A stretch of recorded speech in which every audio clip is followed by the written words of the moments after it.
चलिए दोस्तों, एक बार फिर से आप सभी का स्वागत करते हैं आपके अपने यूट्यूब चैनल एमकेके पाठशाला में। दोस्तों, आज मैं आप लोगों के लिए आपके जो 10वीं कक्षा है, उनके रसायन विज्ञान की चैप्टर नंबर दूसरे के ऑब्जेक्टिव का दूसरा पार्ट लेकर आया हूँ। इससे पहले मैंने आपको दूसरे लेसन के पहला पार्ट प्रोवाइड करवा दिया है। अगर आप लोग वो क्लासेस नहीं देखे हैं, तो उसका लिंक मैं आपके इस वीडियो के डिस्क्रिप्शन लिंक में दे रहा हूँ। आप इस लिंक के माध्यम से भी उस क्लास को देख सकते हैं और आप जब इन दोनों पार्टों को देख लेंगे तो आप यकीन मानिए कि कोई भी क्वेश्चन ऐसा नहीं होगा जो कि चैप्टर 2 का ऐसा क्वेश्चन हो और आपके एग्जाम में पूछ दिया गया हो। आप यकीन मान के इस क्लास को कीजिए कि अगर आप इस क्लास को कंटिन्यू करते हैं तो आपका एग्जाम में 100 में 100 ऑब्जेक्टिव आप सही करके आएँगे, क्योंकि जो भी क्वेश्चन आपको एग्जाम में आएगा वो सभी क्वेश्चन हमारी इस क्लास के अंदर से ही आने वाला है। तो आप निश्चिंत होकर जितना ही बताया जा रहा है उतना ही तैयारी कर लीजिए, आपका रिजल्ट सबसे सर्वोपरि होगा और बेस्ट से बेस्ट होगा।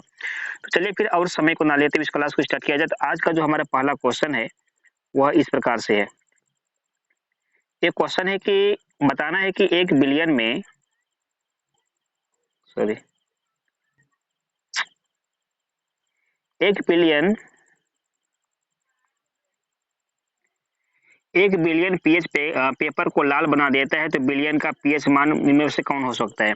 तो आप याद रखें, मैंने आपको पहले इससे पहले भी बताया था आपके पहले पार्ट में कि 1 बिलियन, अगर कोई बिलियन ऐसा हो जो कि नीले लिटमस पेपर को लाल करता हो, इसका मतलब ये जो एसिड का गुण होता है, अम्ल का गुण होता है, क्योंकि अम्ल ही एक ऐसा पदार्थ है जो कि लाल बनाने का काम करता है। इसके लिए मैं आपको एक ट्रिक भी बताया था कि आप कैसे इस प्रकार को क्वेश्चन को याद रखेंगे, क्योंकि अम्ल और भस्म दोनों में काफ़ी कन्फ्यूजन होता है कि कौन नीला को लाल करता है या फिर कौन लाल को नीला करता है।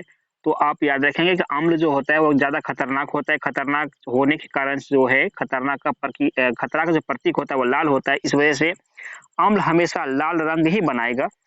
तो यहाँ पर भी लाल बनाने की ही बात कहा गया है, इसका मतलब वह पदार्थ अम्ल ही हो सकता है। और मैंने आपको बताया था कि जो पीएच मान होता है 7 से नीचे वाला जितने भी मान होंगे, वो सभी का सभी अम्ल के श्रेणी में आता है। इसका मतलब यह वही पीएच मान वाला हो सकता है जिसका जो वैल्यू है वह 7 से कम होगा।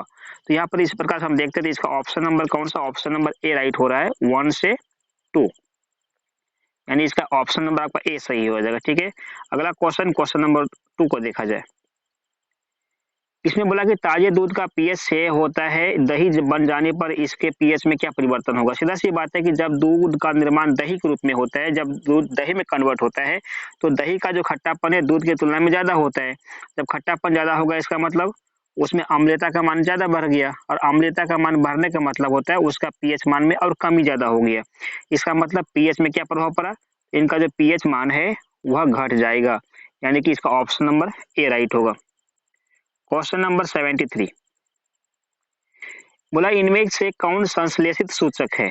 मेथिल ऑरेंज है, हल्दी है, लिटमस पत्र या फिर लाल पत्ता गोभी है? तो जो संश्लेषित सूचक है वह मेथिल ऑरेंज होता है। कौन सा होता है?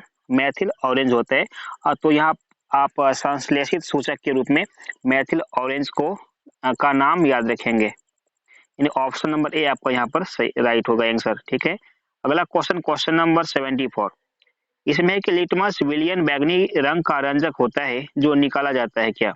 किससे? यानी कि लिटमस जो होता है उसका रंग, अगर उनकी रंग की बात किया जाए, उनका जो विलियन होता है कैसा होता है? बैंगनी रंग का होता है। तो बोला ये जो लिटमस कहाँ से प्राप्त होता है, कहाँ से निकाला जाता है? तो आप इसे याद रखेंगे, जो लिटमस होता है वो लाइकेन के पौधे से निकलता है। कहाँ से निकलता है? लिटमस का जो प्राप्ति होता है वो लाइकेन के पौधे से की जाती है, यानी कि इसका ऑप्शन नंबर बी यहाँ पर राइट हो जाएगा। क्वेश्चन नंबर 75, जल में अम्ल मिलाने पर हाइड्रोजन आयन की मात्रा में क्या परिवर्तन होता है? बोला कि जब जल में आयन मिला देंगे तो हाइड्रोजन आयन यानी H प्लस आयन में क्या परिवर्तन होगा? ये जो H प्लस आयन है इसमें क्या होगा? या बढ़ेगा या फिर घटेगा? तो मैं बता दूं कि जब भी जल में आयन को मिलाया जाए, जब भी जल में अम्ल मिलाया जाता है तो अम्ल का खासियत होता है, जब वह जल में घुलता है तो जल में घुलने के बाद क्या करेगा? H प्लस आयन मुक्त करेगा। कौन सा आयन मुक्त करेगा? H प्लस आयन मुक्त करता है। इसका मतलब यह होगा कि जब अम्ल जल में घुलेगा तो उसमें H प्लस आयन मुक्त करेगा, यानी हाइड्रोजन आयन जो है उसकी मात्रा में क्या हो जाएगी? वृद्धि हो जाएगी, बढ़ेगी, यानी कि यहाँ पर ऑप्शन नंबर ए सही होगा। ठीक है, ऑप्शन नंबर ए यहाँ पर राइट होगा। क्वेश्चन नंबर 76, जल में अम्लीय या क्षारीय विलयन चालन करते हैं, यानी जल में जो अम्लीय या फिर क्षारीय विलयन किनका चालक करते हैं। सीधा सी बात है कि जब भी जल में अम्लीयता या फिर क्षारीयता वाला अंश मिला दिया जाए तो वह विद्युत का बहुत ही अच्छा सुचालक हो जाता है, विद्युत का बहुत ही अच्छा चालन करता है। यानी कि यहाँ पर आपका ऑप्शन नंबर सी राइट हो जाएगा। ठीक है, ऑप्शन नंबर सी राइट होगा। क्वेश्चन नंबर 77, अम्ल या क्षारक की प्रबलता की जांच की जाती है, यानी कि अम्ल या फिर क्षारक की प्रबलता, यानी वो किस प्रकार का पदार्थ है, अम्लीय है या फिर क्षारीय है, इसकी जांच कैसे करते हैं। सीधा सी बात है, इनकी जांच जो है पीएच स्केल के माध्यम से किया जाता है। यदि पीएच स्केल में किसी भी पदार्थ की मान अगर 7 से कम हो रहा है तो हम समझ जाएंगे कि वह पदार्थ अम्ल होगा, और अगर पीएच स्केल में 7 से ज्यादा अगर उनका पीएच मान हो रहा है, इसका मतलब वह क्षारीय पदार्थ होगा। अगर किसी पदार्थ का पीएच मान अगर 7 के करीब 7 के बिल्कुल बराबर होगा तो उसे हम क्या कहेंगे, उसे उदासीन कहा जाता है। तो यहाँ पे आप हल्का से एक चीज देख लीजिए कि अगर ये पीएच का मान में अगर यहाँ पर क्या किससे स्टार्ट होगा, 0 से स्टार्ट होता है, लास्ट कितना होता है 14 पे रहता है। अब 20 का मान कितना होगा, 20 का मान 7 होगा, जो क्या दिखाता है, 7 जो है उदासीन को दिखाता है, उदासीन को दिखाता है। ठीक है, 7 उदासीन को दिखाएगा। और इधर से जो भी कम वाला मान है वो किसको दिखाएगा, वो अम्ल को दिखाता है। और 7 से जो भी ज्यादा वाला मान होता है वो हमेशा किसको दिखाता है, भस्म को दिखाता है। तो आप इस चीज को याद रखेंगे, इनसे जो है बहुत प्रकार का क्वेश्चन सवाल आता है एग्जाम में, आप इनके माध्यम से बहुत सारा क्वेश्चन को सोल्व कर सकते हैं। ठीक है, तो यहाँ पर जो है इसी पीएच स्केल के माध्यम से जो हम अम्लीयता या फिर क्षारीयता या फिर अम्ल या क्षारक की पहचान करते हैं। इस वजह से यहाँ पर जो ऑप्शन नंबर कौन सा राइट होगा, ऑप्शन यहाँ पर ए सही हो जाएगा। ठीक है, ऑप्शन नंबर ए यहाँ पर राइट होगा। क्वेश्चन नंबर 78, सवाल है कि जब अम्लीय जल नदी में प्रवाहित होते हैं तो इस जल का पीएच मान घट जाता है, इससे जल में रहने वाले जीवधारियों का जीना कैसा होगा। यानी कि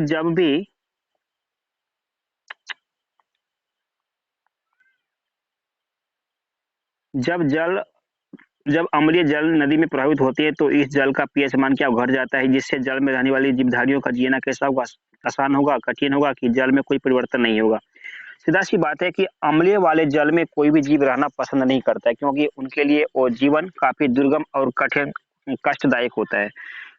तो जब जल में अम्ल को मिलाया जाए तो वह जल कैसा होगा, अम्लीय हो जाएगा, और अम्ल में कोई जीव नहीं रहता है। इसका मतलब उनका जीना या उनका रहन सहन का जो तरीका है वो काफी कठिन हो जाएगा। यानी कि यहाँ पर आपका ऑप्शन नंबर कौन सा सही होगा, ऑप्शन नंबर बी राइट होगा, कठिन हो जाएगा। नेक्स्ट क्वेश्चन है क्वेश्चन नंबर 79, कि किसी अम्ल में मुख्य रूप से एक परमाणु अवश्य मौजूद रहता है जो धातु से अभिक्रिया कर एक गैस उत्पन्न करता है। तो इससे पहले मैं आपको बताया था पहला पार्ट में कि जब किसी भी धातु की अभिक्रिया जब अम्ल के साथ करवाई जाए, यानी कि धातु की अभिक्रिया, किसका अभिक्रिया, किसी भी धातु यानी किसी मेटल के साथ जब एसिड की अभिक्रिया करवाते हैं, जब अम्ल की अभिक्रिया करवाते हैं तो इनसे क्या होता है, इनसे आप याद रखिए एक गैस का निर्माण होता है, वह गैस होता है हाइड्रोजन गैस। चाहे कोई भी धातु हो, कोई भी अम्ल हो, जब आपस में अभिक्रिया करेगा तो हमेशा हाइड्रोजन गैस ही निकालेगा। कौन गैस, हाइड्रोजन गैस ही निकालता है। इस लिहाज से इस क्वेश्चन का आंसर ऑप्शन नंबर बी वाला यानी हाइड्रोजन गैस होगा। ठीक है, अगला क्वेश्चन देखते हैं, क्वेश्चन नंबर 80। इसमें बोला निम्न में कौन प्रबल अम्ल है, प्रबल अम्ल कौन सा होगा। तो मैं आपको जस्ट बताया कि प्रबल अम्ल का अम्ल का मतलब होता है कि जितने भी 7 से हम नीचे आएंगे वो अम्ल को दर्शाता है।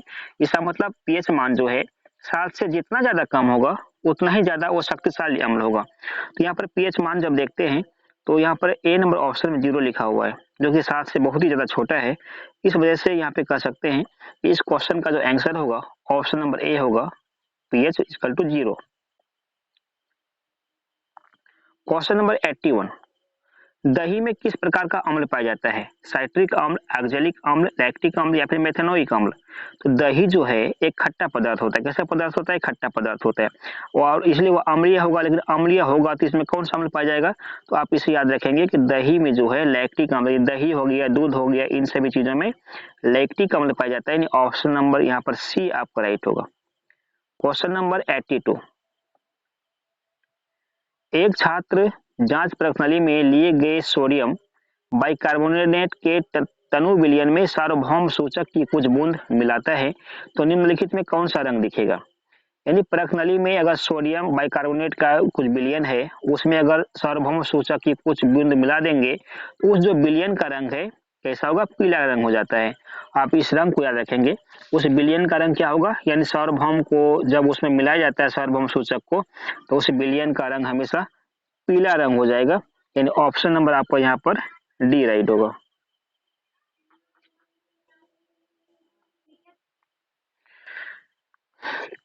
क्वेश्चन नंबर 83, लवण Na2CO3 का जलीय विलयन का पीएच मान कितना है। यानी Na2CO3 जो है एक प्रकार का सोडियम कार्बोनेट, यानी कि यह एक अम्लीय पदार्थ है।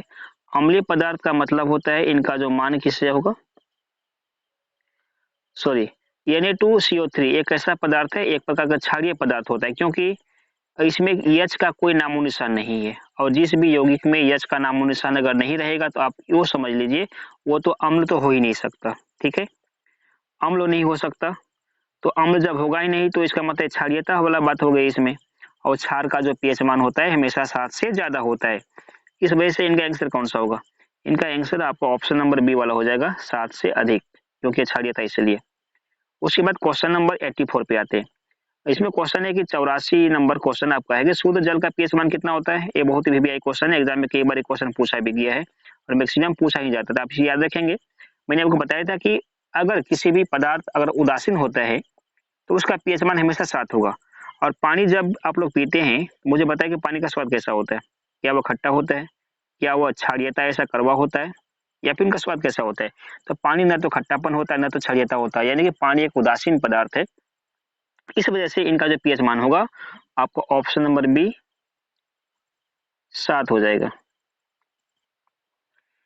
चलिए अगला क्वेश्चन देखते हैं 85। और 85 क्वेश्चन देखने से पहले आप लोग एक काम कीजिए, जितने भी बच्चे इस क्लास को देख रहे हैं कृपया आप इस क्लास को लाइक कर दीजिए, ताकि हम भी मोटिवेट हो पाए और इस प्रकार से बेहतर क्लास आप लोगों के लिए प्रोवाइड करते रहें। तो जल्द से जल्द आप अपना काम कर दीजिए, फिर हम अपना काम करते हैं। तो और आप लोगों का काम क्या है, इस क्लास को लाइक करें और अधिक से अधिक अपने फ्रेंडों के पास शेयर करने की कोशिश करें, ताकि हम भी मोटिवेट हो सके और आपकी क्लास निरंतर चलता रहे। तो अगला क्वेश्चन आप लोगों के पास है क्वेश्चन नंबर 85 कि हमारा शरीर किस पीएच परास के बीच कार्य करता है। यानी कि हमारा जो शरीर है, हमारे शरीर का पीएच मान कितना होता है, सीधा सी बात है। तो हमारे शरीर का पीएच जो मान होता है वह 7 से लेकर के 7.8 के बीच होता है। कितना होता है, 7 से लेकर के 7.8 के बीच, यानी कि ऑप्शन नंबर आपका डी हो गया।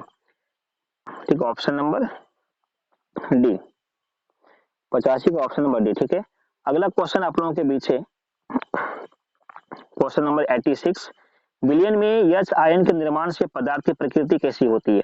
यानी कि अगर विलयन में H आयन यानी H प्लस आयन का निर्माण होता है तो वह पदार्थ कैसा है। तो मैंने आपको बताया था कि अम्लीय जो पदार्थ होता है उनका गुण ही होता है कि जब वह जल के साथ अभिक्रिया करेगा तो हमेशा H प्लस आयन का ही निर्माण करेगा। इस वजह से यहाँ पर आपका आंसर कौन सा होगा, ऑप्शन नंबर ए अम्लीय हो जाएगा। क्वेश्चन नंबर 87, क्षारक को जल में घोलने पर क्या मुक्त होगा। यानी क्षारक को जब जल में घोलेंगे तो इससे क्या निकलेगा, OH आयन होगा, H आयन होगा, दोनों होगा, या फिर इनमें से या कोई आयन नहीं होगा। तो मैंने बताया था कि अगर अम्ल जल में घोलेगा तो H प्लस आयन देगा। क्या देगा, आप इस बात को याद रखेंगे। अगर अम्ल अगर जल में घुलता है तो क्या निकलेगा, अम्ल प्लस जल अगर लगाते हैं तो यहाँ पर आयन की अगर मैं बात करूं तो आयन के रूप में H प्लस आयन प्राप्त होगा, H प्लस आयन प्राप्त होगा। लेकिन अगर भस्म की बात की जाए, भस्म प्लस जल होगा तो ऐसा कंडीशन में हमेशा हाइड्रोक्साइड आयन का निर्माण होता है, यानी OH माइनस। ठीक है, तो यहाँ पर किसके बारे में बात किया गया, यहाँ पर क्षारक यानी भस्म के बारे में बात किया गया, यानी कि यहाँ पर OH हाइड्रोक्साइड आयन, यानी कि ऑप्शन नंबर ए आपका यहाँ पर सही आंसर होगा। क्वेश्चन नंबर 88, दांत का मसूड़ा इनामेल दंत बल्क किस पदार्थ का बना होता है जो काफी कठोर होता है। यानी दांत का जो मसूड़ा होता है, जो उसका बाहरी परत होता है वह काफी कठोर होता है, ठीक है। वह पदार्थ, वह जो कठोर वाला जो हिस्सा होता है दांत का, वो किस पदार्थ का बना होता है जो काफी कठोर होता है। तो आप याद रखेंगे दांत का जो हिस्सा है वह कैल्शियम फास्फेट का बना होता है। किसका बना होता है? दांत का वह हिस्सा कैल्शियम फास्फेट का बना होता है। यानी कि ऑप्शन नंबर आपका यहाँ पर ए नंबर वाला राइट होगा, ठीक है, कैल्शियम फास्फेट। क्वेश्चन नंबर 89 देखा जाए। 89 क्वेश्चन आप लोगों के लिए है कि नेटल का एक शाकीय पदार्थ है, इसके छू जाने पर डंक जैसा दर्द महसूस होता है। इस दर्द का उपचार किस पौधे की पत्ती डंक वाले स्थान पर रगड़ कर किया जाता है। यानी कि एक प्रकार का आपको एक पौधा मिलेगा, उनका पत्ती अगर या फिर उनका तना अगर आपके शरीर में टच हो जाता है तो आपको बहुत ही ज्यादा जलन और खुजली टाइप का होना चालू हो जाता है। तो बोला जाता है कि उस जलन वाले हिस्से में अगर किसी पौधे के पत्ते को तोड़कर अगर रगड़ दिया जाए तो वह जलन बहुत ही जल्द शांत हो जाता है, मतलब राहत मिल जाती है उस जलन से। तो आखिर वह कौन सा ऐसा पौधा है जिसका पत्ता तोड़ के रगड़ने पर वह जलन समाप्त हो जाएगा। तो आप याद रखेंगे कि डाक नामक का एक पौधा होता है। कौन सा पौधा? डाक नाम का एक पौधा, जिसके पत्ती को अगर उसके पास उस वाले हिस्से में रगड़ दिया जाए जहां पर जलन पैदा हो रहा हो तो वह जलन बहुत ही जल्द समाप्त हो जाएगा। यानी कि आपका ऑप्शन जो है कौन सा होगा? ऑप्शन नंबर सी राइट होगा, डाक पौधे की पत्ती को, ठीक है। अगला क्वेश्चन देखते हैं, क्वेश्चन नंबर 90। अपच का उपचार करने के लिए निम्न में से किस औषधि का उपयोग किया जाता है। यानी अगर कोई अपच हो गया, थोड़ा सा पचने उचने में समस्या हो गया, तो आप सही तरीके से खाना को पचाने के लिए क्या लेंगे? तो एक दवाई होता है एंटासिड नाम का, ठीक है। उस दवाई का सेवन करने से आपका जो अनपचन वाली समस्या है, न पचने की जो समस्या है, वो ठीक हो जाएगा, उसमें सुधार हो जाएगी। तो यहाँ पे आंसर क्या हो गया? Antacid, option number C. Question number 91। किसी विलयन में उपस्थित हाइड्रोजन आयन की सांद्रता ज्ञात करने के लिए एक स्केल विकसित किया गया है, जिसे क्या कहते हैं? यानी कि किसी विलयन में उपस्थित या हाइड्रोजन आयन की सांद्रता ज्ञात करने के लिए, हाइड्रोजन आयन का मतलब हो गया हम अम्ल की पहचान करने के लिए, ठीक है, कि अम्लीयता है कि कोई क्षारीयता है, कैसा है, इसकी जांच करने के लिए जो हम कौन सा स्केल को यूज करते हैं। सीधा सी बात है कि पीएच स्केल ही एक ऐसा माध्यम है जिससे हम क्षारीयता या फिर अम्लीयता का पता लगाते हैं। यानी कि आपका इसमें कौन सा आंसर हो जाएगा? आपका आंसर इसमें ऑप्शन नंबर बी वाला आपका आंसर राइट हो जाएगा। अगला क्वेश्चन देखा जाए, क्वेश्चन नंबर 92। बोला इसमें कि ये जो है क्या बोला जाता है कि पीएच स्केल का शून्य क्या प्रदर्शित करता है। यानी किसी भी विलयन का या किसी भी पदार्थ का अगर पीएच मान 0 हो रहा है, इसका मतलब क्या हुआ? तो 0 का मतलब हुआ उसका जो पीएच मान है 7 से बहुत ही ज्यादा कम हो गया, और पीएच मान 7 से जितना ज्यादा कम होता है उसका जो अम्लीयता का जो क्षमता होती है उतना ही ज्यादा शक्तिशाली और पावरफुल होता है। इसका मतलब हो गया पीएच 0 का मतलब हुआ वो जो अम्ल है काफी अधिक क्या बोला जाता है, अधिक अम्लीयता को प्रदर्शित करेगा।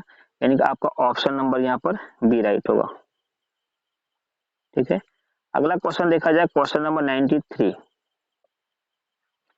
Question number 93।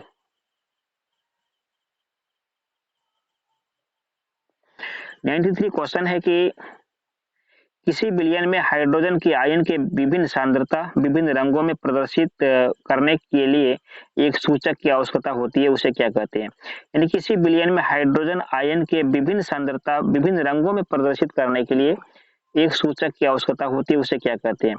इसका मतलब हो गया कि एक अगर किसी विलयन में हाइड्रोजन की जितनी मात्रा होगी कम या ज्यादा, उस मात्रा के अनुसार से वह कलर प्रदर्शित करता है और पता चल जाता है कि उस विलयन में कितनी मात्रा हाइड्रोजन की है। तो इसे जांच करने के लिए एक सार्वभौम सूचक का प्रयोग किया जाता है। किसको क्या प्रयोग किया जाता है? सार्वभौम सूचक का। यानी कि यहाँ पर कौन सा आंसर आपका होगा? ऑप्शन नंबर ए वाला हो जाएगा, ठीक है, सार्वभौम सूचक। कई बार क्वेश्चन भी आता है कि सार्वभौम सूचक क्या होता है ना, तो आप क्या उसके लिए लिखेंगे कि किसी विलयन में सार्वभौम सूचक के लिए क्या हो गया कि किसी विलयन में हाइड्रोजन आयन के विभिन्न सांद्रता विभिन्न रंगों में प्रदर्शित करने के लिए जिस सूचक का प्रयोग किया जाता है उसे ही कहते हैं सार्वभौम सूचक, ठीक है। अगला क्वेश्चन देखा जाए, क्वेश्चन नंबर 94। इसमें आप लोगों के लिए क्वेश्चन है कि कुछ फूलों की रंगीन पंखुड़ियां किसी विलयन में अम्ल एवं क्षारक की उपस्थिति को सूचित करते हैं। इन्हें किस प्रकार का सूचक कहा जाता है? यानी कुछ फूलों की रंगीन पंखुड़ियां किसी विलयन में अम्ल एवं क्षारक की उपस्थिति को सूचित करती है। इन्हें किस प्रकार का सूचक कहा जाता है? यानी कुछ ऐसा फूलों की पंखुड़ियां होती है, अगर उस पंखुड़ियों को किसी भी विलयन में डुबा दिया जाए तो उस पंखुड़ी के माध्यम से हम पता कर सकते हैं कि वह विलयन अम्ल का था या वह विलयन क्षार का था। तो आखिर उस पंखुड़ी का नाम क्या होगा जिससे हम अम्ल और क्षार को पहचान पाए? ठीक है, तो यहाँ पर आपका जो आंसर कौन सा होगा? आंसर होगा ऑप्शन नंबर सी, अम्ल क्षारक सूचक। ऐसा इसीलिए क्योंकि यहाँ में अम्ल के बारे में भी और क्षार के बारे में, दोनों के बारे में बताया गया था कि दोनों की हम जांच कर सकते हैं, इसलिए इसको बोलेंगे अम्ल क्षारक सूचक। यानी अम्ल का भी और क्षारक का भी, दोनों की सूचना वो प्रदान करता है। ठीक है, अगला क्वेश्चन, क्वेश्चन नंबर 95। नींबू का रस का पीएच मान कितना होता है? नींबू रस का पीएच मान कितना होता है? आपको पता है कि नींबू जो खाने में काफी खट्टा लगता है, इसका मतलब उसमें एसिड है, उसमें अम्ल की मात्रा है, और अम्ल की मात्रा होगा तो उनका पीएच मान जाहिर सी बात है 7 से कम होगा। 7 से कम होगा तो इस लिहाज से आपका जो आंसर होगा ऑप्शन नंबर, इसके यहाँ पर थोड़ा सा इनका क्रमांक सही अपोजिट टाइप का हो गया है, यानी कि आपका जो ऑप्शन कौन सा, ऑप्शन नंबर आपका बी राइट होगा। ठीक है, 2.2 आप याद रखेंगे कि नींबू का रस का जो पीएच मान होता है वह 2.2 होता है। Question number 96। मधुमक्खी के डंक मारने पर किस पदार्थ से उपचार करना लाभकारी होता है? यानी कि अगर आपको मधुमक्खी काट लेता है या डंक मार लेता है तो उस जलन से राहत पाने के लिए आपको उस डंक में जो है बेकिंग सोडा का प्रयोग करना चाहिए। यानी बेकिंग सोडा उसमें लगा देने से जो है वो डंक का जो लहर है उसमें कमी आएगी और राहत मिलेगा। ठीक है, तो 96 का आपका आंसर कौन सा हो गया? 96 के लिए आंसर आपका ऑप्शन नंबर ए वाला होगा, बेकिंग सोडा। ठीक है, अगला क्वेश्चन है क्वेश्चन नंबर 97। सोडियम कार्बोनेट के जलीय घोल में मिथाइल ऑरेंज का घोल मिलाने पर घोल का रंग परिवर्तित होकर कैसा हो जाता है? यानी सोडियम कार्बोनेट के जलीय घोल में अगर मिथाइल ऑरेंज का घोल मिला दिया जाए तो उनका रंग कैसा होगा? इससे पहले भी मैं बताया था आपको कि मिथाइल ऑरेंज जो है एक प्रकार का क्या सूचक है। इनके अगर कुछ भी बूंद उसमें डाल दिया जाए तो ये हमेशा कौन सा रंग देगा? वह पीला रंग हो जाता है। यानी उस विलयन का जो रंग है चेंज होकर क्या बनेगा? पीला कलर का हो जाएगा। यानी वहां पर ऑप्शन नंबर आपका ए नंबर वाला सही होगा। अगला क्वेश्चन देखा जाए, क्वेश्चन नंबर 98। दांतों को साफ करने के लिए दंत मंजन प्रणाली क्या होता है? दांतों को साफ करने के लिए दंत मंजन जो क्षारीय, अम्लीय, लवण युक्त, इनमें से कोई नहीं। यानी आपको पता है कि दांतों की जो नुकसान होता है, दांतों का जो क्षय होने का कारण है वो अम्लीय होता है, क्योंकि जब भी अम्ल की मात्रा दांतों में पहुंचेगा तो वहां से दांतों का नुकसान होना प्रारंभ होता है। और जब भी इसी से बचने के लिए आदमी क्या करते हैं कि रोज मॉर्निंग में या फिर शाम में अपना मुंह फ्रेश करते हैं, दांत की सफाई करते हैं, यानी कि अम्ल को हटाने का प्रयास करते हैं। और अम्ल कब हटेगा? जब अम्ल का जब उसका दुश्मन मिलेगा तब तो अम्ल वहां से भागेगा, क्योंकि कोई किसी का जब कोई दुश्मन उस जगह पे आता है तो वो अपना साइड ले लेता है। तो यानी कि अम्ल का दुश्मन मतलब क्या हो गया? अम्ल का दुश्मन मतलब क्षार या भस्म। यानी कि मतलब क्षार वाला जो अगर पेस्ट किया जाए तो दांतों की जो रक्षा होती है, यानी कि हम कह सकते हैं कि दंतमंजन में पढ़ाई क्या होता है, क्षारीयता या फिर भस्मीय का यूज किया जाता है। इस वजह से आपका यहाँ पर आपका ऑप्शन नंबर ए वाला राइट हो जाएगा। अब क्वेश्चन नंबर देखा जाए 99। अम्लीय वर्षा के लिए पीएच मान कितना होता है? यानी अम्लीय वर्षा जो होगा उनका पीएच मान कितना होता है? उनका जो पीएच मान है 5.6 से कम होता है, क्योंकि अम्ल तो सीधा बोला ही गया है, और अम्ल तभी होगा जब उनका पीएच मान 7 से कम होगा। इस वजह से आपका आंसर कौन सा होगा? ऑप्शन नंबर ए वाला होगा, 5.6 से कम। ठीक है, अगला क्वेश्चन देखा जाए, क्वेश्चन नंबर 100। पीएच किसी घोल में किसकी शक्ति को व्यक्त करता है? यानी पीएच जो मान होता है किसी भी घोल में किसकी शक्ति को दिखाता है? तो मैं आपको बता दूं, जो आप पीएच स्केल के माध्यम से जो आप अम्ल या फिर हाइड्रोजन की पहचान करते हैं वह हाइड्रोजन आयन के बेस पे करते हैं। अगर हाइड्रोजन आयन उसमें ज्यादा है तो अम्ल है, हाइड्रोजन आयन अगर हाइड्रोजन आयन नहीं मिला इसका मतलब वो क्षार हो गया। इस वजह से हम हाइड्रोजन आयन को ही बेस मान करके अम्ल या क्षारक की पहचान करते हैं। यानी कि यहाँ पर आपका 100 नंबर का ऑप्शन नंबर ए राइट होगा। उसके बाद चला जाए क्वेश्चन नंबर 101 पर। यदि किसी हाइड्रोजन आयन का सांद्रण 10 मोल प्रति लीटर हो तो उस घोल का पीएच कितना होगा? किसी हाइड्रोजन आयन का अगर सांद्रण 10 मोल प्रति लीटर होगा तो उस घोल का जो पीएच मान होगा वह x होगा। यानी कि यहाँ पर आपका ऑप्शन नंबर क्या होगा? ऑप्शन नंबर बी राइट होगा। उसके बाद क्वेश्चन नंबर 102। क्वेश्चन नंबर 102 में क्या है कि पीएच एक ऐसी संख्या है जो किसी जलीय घोल की क्या दर्शाती है? यानी पीएच एक ऐसा संख्या है या एक ऐसा स्केल है जो किसी भी जलीय घोल का जो अम्लीयता और क्षारीयता दोनों दिखाता है। यानी कि आपका क्या होगा? ऑप्शन नंबर सी आपका यहाँ पर राइट होगा, ए और बी दोनों। Question number 103। क्वेश्चन नंबर 103 में है कि पीएच स्केल में 0 से 14 तक के मान होते हैं। शून्य का मान क्या दर्शाता है? शून्य का मान मतलब हो गया कि वो 7 से कम है और 7 से कम वाला तो आपको पता है कि वो अम्ल होता है। यानी कि इसका जो है आपका ऑप्शन नंबर क्या होगा? प्रबल अम्ल होगा। क्योंकि यहाँ पर दुर्बल अम्ल का भी ऑप्शन दिया हुआ है। तो मैं आपको बताया था कि अगर 7 से जितना ही कम पीएच मान होगा वह उतना ही ज्यादा शक्तिशाली अम्ल होता है। यानी कि आपका यहाँ पर ऑप्शन जो है बी नंबर सही होगा, प्रबल अम्ल के रूप में। क्वेश्चन नंबर 104 देखा जाए, 104 में है कि पीएच स्केल में 14 क्या प्रदर्शित करता है? 14 का मतलब हो गया पीएच का जो मान हुआ वो 7 से बहुत ही ज्यादा हो गया, सबसे लास्ट पोजीशन पे 14 होता है। तो पीएच मान 7 से जितना अधिक दूर होगा वह उतना ही ज्यादा पावरफुल क्षार होगा। यानी कि यहाँ पर आपका आंसर जो है प्रबल क्षार हो जाएगा। ऑप्शन नंबर ए आपका राइट होगा। क्वेश्चन नंबर 105 देखा जाए, 105 क्वेश्चन में क्या है कि पीएच स्केल में 7 से 0 तक घटता हुआ मान मान घटता हुआ मान, चूंकि नान हो गया यहाँ पे, थोड़ा मिसप्रिंट हो गया, यहाँ पे क्या होगा? यहाँ पर मान होगा, मान, ठीक है, घटता हुआ मान। पीएच स्केल में 7 से 0 तक घटता हुआ मान घोल की किस अम्लता को बताता है? बढ़ता हुआ कि घटता हुआ? 7 से 0 तक, यानी 7 से हम 0 की तरफ चल रहे हैं, ठीक है। तो यानी कि अगर पीएच मान घटता हुआ रहेगा इसका मतलब क्या हुआ? अम्लीयता का जो मान तो अम्लीयता का जो मान है वो बढ़ेगा। क्योंकि किसी भी पीएच का मान जितना भी कम होगा 7 से, अम्ल की मात्रा में उतना ही ज्यादा वृद्धि होगा। यानी कि आपका यहाँ पर ऑप्शन जो है ए राइट होगा, बढ़ता हुआ। Question number 106। पीएच स्केल में 7 से 14 तक बढ़ता हुआ मान घोल की किस क्षारीयता को बताता है? यानी पीएच स्केल में अगर 7 से 14 तक बढ़ेगा तो सीधा सी बात है 7 से अगर ज्यादा जा रहे हैं, ऊपर की तरफ जा रहे हैं, वहां पर जो क्षारीयता क्या होगा? क्षारीयता का मान बढ़ेगा। यानी कि आपका ऑप्शन नंबर क्या हो जाएगा? ऑप्शन नंबर आपका यहाँ पर बी सही होगा।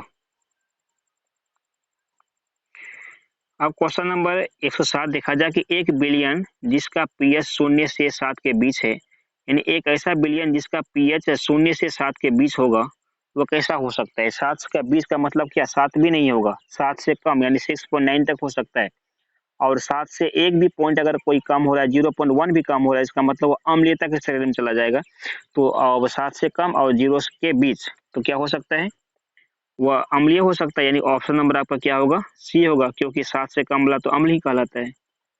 अब क्वेश्चन नंबर देखा जाए, क्वेश्चन नंबर 108। वह बिलियन जिसका पीएच मान 7 से 14 तक है वह क्या है? 7 से 14 मतलब हो गया 7 से ऊपर, ऊपर जाएंगे तो क्या होगा? क्षार निकलेगा, क्षार प्राप्त होगा। यानी कि वह जो बिलियन का जो मान होगा वह क्षारीय वाला हो जाएगा। यानी ऑप्शन नंबर ए आपका यहाँ पर राइट होगा। अगला क्वेश्चन देखा जाए, क्वेश्चन नंबर 109। 2 बिलियनों ए और बी के पीएच क्रमशः 2 और 5 हैं, तो ज्यादा अम्लीय कौन है? सीधा सी बात है, ज्यादा अम्ल वाला पदार्थ या बिलियन वही हो सकता है जिसका पीएच मान सबसे ज्यादा कम है। तो कम वाला तो ए नंबर ना हो गया, क्योंकि ए का जो कितना है, ए का जो पीएच मान है वह 2 हो गया। अब बी का कितना है? बी के लिए 5 है, तो 2 वाला कम होगा, क्योंकि 2 का पीएच मान 5 से कम है। इसका मतलब जो है ए वाला जो विलियन होगा उनका क्षमता अम्लीयता के दृष्टिकोण से ज्यादा होगा। यानी यहाँ पर एक ऑप्शन नंबर ए बी सही होगा। उसके बाद क्वेश्चन नंबर 100 सॉरी 106 9 के कितना गया? 108, 107, 106, ठीक है। 108, 109, 106, अच्छा दोबारा क्वेश्चन मेरे पास यहाँ पे आ रहा है, ठीक है। आगे निकलते 107 शायद हो चुका है, 108 हो चुका है, 109 हो चुका है, 110 पे आते हैं। यहाँ पे 110 है, ठीक है। अब इस क्वेश्चन में क्या है? इस क्वेश्चन में पूछा गया है कि टार्टरिक अम्ल निम्नलिखित में से किसमें पाया जाता है? टार्टरिक अम्ल मतलब किसमें पाया जाता है? आप याद रखेंगे कि टार्टरिक अम्ल जो टमाटर में नहीं होता है, संतरा के साथ, इसका ऑप्शन नहीं है मेरे ख्याल से। आप एक ऑप्शन यहाँ पे ले लीजिए, ऑप्शन नंबर डी लगा देते हैं, इमली। क्या हो गया? इमली, ठीक है। तो इमली जो है, इमली में कौन सा अम्ल पाया जाता है? तो इमली में टार्टरिक अम्ल पाया जाता है, इमली में टार्टरिक अम्ल पाया जाता है। आप इस चीज को याद रखेंगे, है ना। इमली में कौन सा अम्ल है? टार्टरिक अम्ल है, यानी कि इसका ऑप्शन नंबर आपका यहाँ पर डी नंबर वाला सही हो जाएगा। अगला क्वेश्चन देखा जाए, क्वेश्चन नंबर 112। क्वेश्चन नंबर कौन सा है? Question number 112। इसमें पूछा गया है कि निम्नलिखित में किसके कारण अम्ल वर्षा होती है? CO2, SO2, CO या फिर Cl2। तो अम्ल वर्षा होने का कारण क्या होता है? SO2 यानी सल्फर डाइऑक्साइड होता है, क्योंकि सल्फर डाइऑक्साइड जो है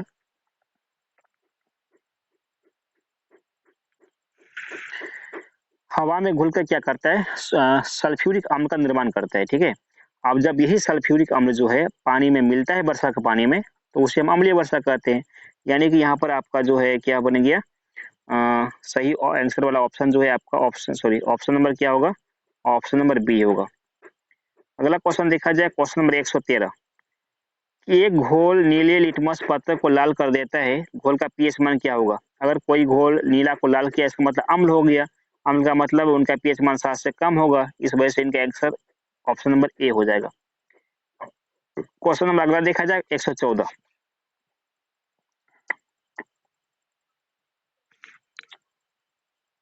क्वेश्चन कितना है? 114। इसमें कि अम्ल और भस्म आपस में अभिक्रिया करके बनाते हैं, यानी अम्ल और भस्म जब आपस में अभिक्रिया करेंगे तो क्या निर्माण होगा? मैं बताया था कि जब कोई दुश्मन आपस में लड़ेगा तो उनका रिजल्ट क्या निकलेगा? बिल्कुल, यानी उसका जो है तीसरा ही रिजल्ट निकल जाएगा, उसका लाभ जो है तीसरा व्यक्ति ही उठाएगा। यानी कि अम्ल और भस्म जब दोनों आपस में अभिक्रिया करता है, यानी अम्ल प्लस भस्म, ठीक है। मैं आपको बताया था सब्जेक्टिव जब मैं पढ़ा रहा था कि उदासीनीकरण अभिक्रिया क्या है, ठीक है। उसमें बताया था कि ऐसी अभिक्रिया जो अम्ल और भस्म के बीच होती है उसे हम उदासीनीकरण अभिक्रिया कहते हैं। यानी अम्ल और भस्म दोनों जब रिएक्शन करेगा तो हमेशा उदासीन बनेगा। क्या बनेगा? उदासीन का निर्माण करता है, उदासीन पदार्थ का निर्माण करेगा, उदासीन। इससे न तो अम्ल निकलेगा न तो क्षार निकलेगा। तो यहाँ पर जो ऑप्शन नंबर देखा जाए कौन सही हो जाएगा? क्षार तो होगा नहीं, प्रबल क्षार तो होगा नहीं, प्रबल अम्ल तो होगा नहीं, कौन सा होगा? अम्ल होगा, क्योंकि अम्ल जो है न तो उदासीन होता है न तो क्षारीय होता है। सामान्यतः लवण सामान्यतः जो लवण होता है वो न तो क्षारीय होता है न तो भस्म होता है, लेकिन अम्ल में भी क्षारीयता और अम्लीयता दोनों होता है। लेकिन यहाँ पर लवण जो है ये बिल्कुल शुद्ध लवण है, और शुद्ध लवण किसी में भी नहीं रहता है, चाहे अम्ल हो या फिर क्षार हो, वो अपने आप से अकेला, यानी कि उनका पीएच मान 7 होता है। अगला क्वेश्चन देखिए, क्वेश्चन नंबर 15। लवण बनाने में कौन सा मूलक सहायक होता है? यानी लवण जब बनता है तो इसमें कौन सा मूलक सहायक होता है? भस्मीय मूलक, अम्लीय मूलक, ए और बी दोनों, इनमें से कोई नहीं। तो इसमें क्या होगा? लवण सॉरी हाँ, लवण बनाने में तो इसमें अम्लीय भस्मीय मूलक और अम्लीय मूलक दोनों ही सहायक होता है, क्योंकि लवण का निर्माण तभी होगा जब अभिक्रिया भस्म और लवण के बीच होगा। तो भस्म और लवण के बीच होने का मतलब हुआ उसमें भस्मीय का भी मूलक चाहिए प्लस अम्लीय के भी मूलक चाहिए। इस लिहाज से आपका जो कौन हो गया? ऑप्शन नंबर सी राइट होगा। अगला पॉइंट देखा जाए, क्वेश्चन नंबर 116। वैसे लवण जो जल और भस्म के पूर्ण उदासीनीकरण से बनते हैं क्या कहे जाते हैं? ऐसे लवण जो अम्ल और भस्म के पूर्ण उदासीनीकरण, यानी कि दोनों का दोनों जो है, यानी भस्म का जो है कि पूरा का पूरा उदासीनीकरण हो गया, कुछ भी इसका अंश नहीं बचा, तो वह जो लवण किस प्रकार का लवण बनेगा? तो हम कहेंगे वह सामान्य सी लवण है, उसमें न तो भस्मीयता का गुण है न तो अम्लीयता का गुण है। यानी नॉर्मली जो है एक लवण जो होता है उदासीन टाइप का, वो वाला लवण बनेगा, इसमें अम्लीयता और भस्मीयता का कोई भी अंश नहीं पाया जाएगा। अगला क्वेश्चन, क्वेश्चन नंबर 118। वैसे लवण जो भस्म के अपूर्ण उदासीनीकरण से बनते हैं, वे कौन से? भस्म के अपूर्ण उदासीनीकरण का मतलब होता है यहाँ पर जो भस्म हुआ वो उनका पूरी तरीका से उदासीनीकरण नहीं हुआ, यानी भस्म की कुछ मात्रा अभी वर्तमान रह ही गया। ऐसा कंडीशन जो लवण का निर्माण होगा उसमें भस्म का अंश चूंकि पहले से विद्यमान था, तो वो जो लवण बनेगा थोड़ा भस्मीय टाइप का बन जाता है, क्योंकि भस्म के अंश मौजूद रहने के कारण। तो ऐसा कंडीशन में हम कहेंगे वो जो लवण बना, कैसा लवण बना? वो भस्मीय लवण बन गया। ऑप्शन नंबर ए यहाँ पर सही होगा, ठीक है? ऑप्शन नंबर ए यहाँ पर सही हो जाने वाला है। तो दोस्तों अभी आप लोगों ने देखा कि अभी मैं आप लोगों को इस क्लास में 71 से लेकर के 118 यानी 118 नंबर के सवालों तक मैं बताया। इस प्रकार से कुल आपको चैप्टर नंबर 2 से 118 क्वेश्चन के आसपास दिया गया। आप यकीन मानिए अगर इतना ही क्वेश्चन आप कंप्लीट कर लेते हैं, तो आपका एक भी क्वेश्चन एग्जाम में मिस नहीं होगा। और इसी प्रकार से और सभी बाकी चैप्टरों का भी मैं क्लास हमेशा आपको प्रोवाइड करवाता रहूँ। तो आप हमेशा कंटिन्यू हमारे साथ बने रहें और अपनी तैयारी को जारी रखें। आपके ब्राइट रिजल्ट की हम कामना करते हैं। और मैं आपसे आग्रह करना चाहूँगा कि अगर आप इस चैनल को सब्सक्राइब नहीं किए तो सब्सक्राइब करके ज्वाइन कर लें और बेल नोटिफिकेशन को ऑन अवश्य कर लें, ताकि जब भी क्लास हम अपलोड करें, इसकी सूचना आपको बिल्कुल टाइम टू टाइम मिल सके और आप किसी भी क्लास से वंचित ना रहें। तो चलिए फिर मिलते हैं अगले चैप्टर के अगले ऑब्जेक्टिव सेशन को लेकर के। तब तक अपनी तैयारी जारी रखें। धन्यवाद।